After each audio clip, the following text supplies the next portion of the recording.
preparing. I'd like to thank Brian Bertolay for Hala, making pati yung nanay, yung pagkain ng niya, kinakain niya rin. lunch. As in, late breakfast ako. Kasi And, walang didi kasi, walang after didi 6 ng months, nanay. because Wala kasing ngayon ako gatas eh. nagwawawin, 6 months lang pala yung bibilangin before we finally meet each other. So, Kaya ganitong ginawa I can namin. explain my feelings. Sabi ko nga sa Tita Chrissy team ko, Ayun na yung nanay. para Tapos akong na, ikakasal. yung nanay. Ganun yung kaba. As in, okay? Let's go. Yan ito Chris.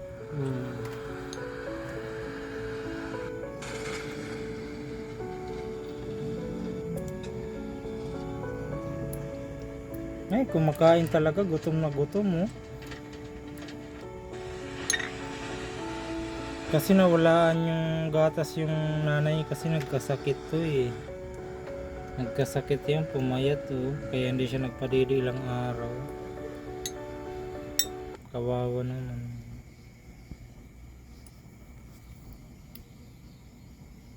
Ano, nagpakarga na yan?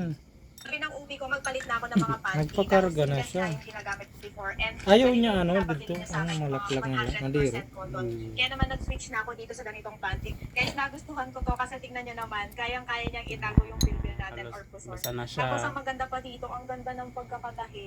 Tapos dito, dalawa pa yung ano niya, parang tahi niya dito, meron dito. Pero Tsaka po dito, ito guys, dito. tingnan nyo yung tahi. Talagang mukhang Tama. matibay talaga siya itatag. Wala. Pag sinuot mo to guys, hanggang puson talaga. Walang asukal yan. Ha? Wala. Ano nga tandaan ko?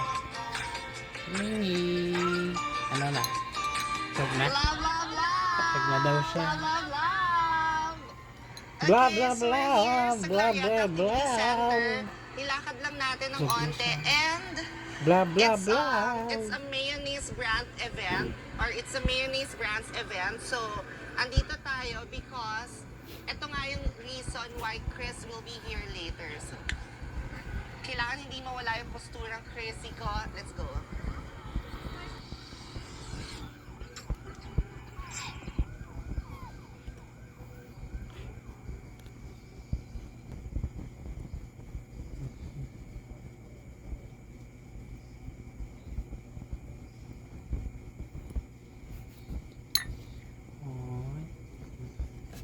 Ang kalat na yan dito. Close na yan. Nasasayang. Hindi na iinom lahat, no?